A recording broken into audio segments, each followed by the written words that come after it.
기아가 올 연말 1조 4천억 원 규모 영국 군용차 교체 사업에 도전장을 내건 것으로 한국경제TV 취재 결과 확인됐습니다.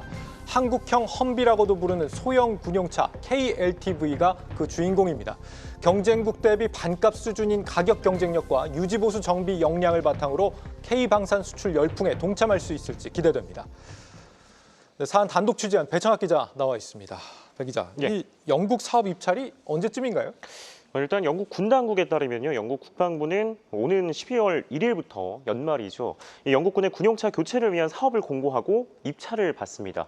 내년 중에 우선 협상 대상자를 선정을 하고 이어서 최종 사업자도 정할 것으로 예상이 되는데요. 보시는 것처럼 계약 기간은 2027년 5월 1일부터 2033년 4월 30일까지로 총 6년입니다. 계약 규모는 7억 5천만 파운드로 우리 돈 약 1조 4천억 원에 달합니다. 영국군은 1940년대부터 본래 랜드로버의 군용차를 주로 타고 있습니다.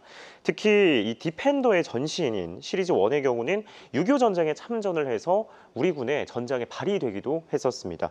수차례 성능 개량을 통해서 수명을 늘렸는데 도입한 지 80년이 지나서 더 이상 운용하기 어려워지자 이번에 사업을 이렇게 공고하겠다고 예고를 한 상황이고요. 80년이요? 예, 그렇습니다. 네. 이에 영국이 이제 기존 차들을 12종 넘는 유형의 이 신차 총 1,400대로 바꾸는 군용차 현대화 사업을 추진하게 된 겁니다. 기아 특수사업부 관계자는 한국경제TV에 영국이 지난 1월에 기아를 포함한 국내외 차량 업체들에게 입찰 참여를 요청했다고 밝혔고요. 이어서 기아는 한국형 험비로 불리는 이 소형 전술차 KLTV를 앞세워서 이 입찰에 참여하겠다는 뜻을 밝혔습니다. 그래서 이제 국내뿐 아니라 해외에서도 경쟁력을 강화하겠다는 목표고요. 오늘 9월에는 영국에서 국제방위산업 전시인 DESI 2025가 열립니다.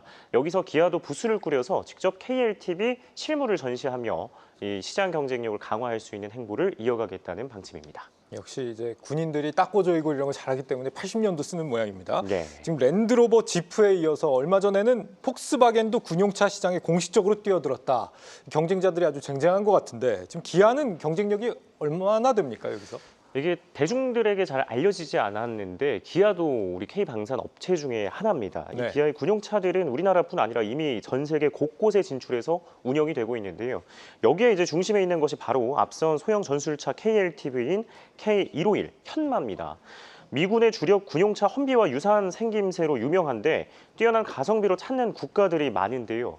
이 사양별로 액수 차이가 달라지는데 이제 풀 옵션격인 방탄 개조형의 경우 험비 가격의 절반 수준에 달하고 또 이제 성능의 경우 기동성에 방점을 찍은 차량답게 엔진의 출력인 마력 또 시간당 최고 속도가 험비보다 20%나 높고 빠릅니다.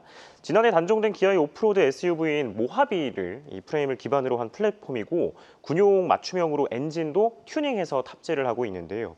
우리 군은 이른바 군토나로 알려진 이 군용 레토나 K131을 신형 K151, 즉 KLTV로 바꾸고 있습니다. 그래서 이제 군이 총 10,000대 KLTV를 전력화하고 있고 기아도 계속해서 해마다 납품을 하고 있고요. 외국군들도 KLTV를 향해서 러브콜을 보내고 있는데 기아는 칠레와 같은 남미, 또 나이지리아, 말리 등 아프리카, 투르크메니스탄 등 중동에 이어 K방산인 이제 큰손이죠. 폴란드와도 KLTV 공급 계약을 체결한 바 있습니다.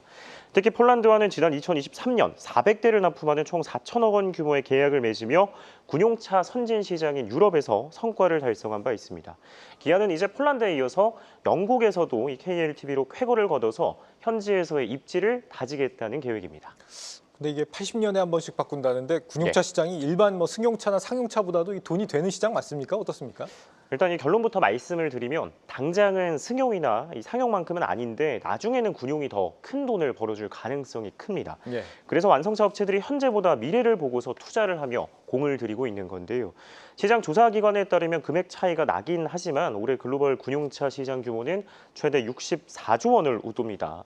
이 2030년대에는 90조 원을 육박할 것으로 추정되면서 해마다 5%라는 이 급성장을 할 것으로 추산이 되고요. 특히 80년이나 걸린 게 제2차 세계대전 당시에 군용차 시장이 개화를 했었고 이때 만들어졌던 차들이 노후화되면서 세계 각지에서 교체 사업이 쏟아지고 있는 겁니다.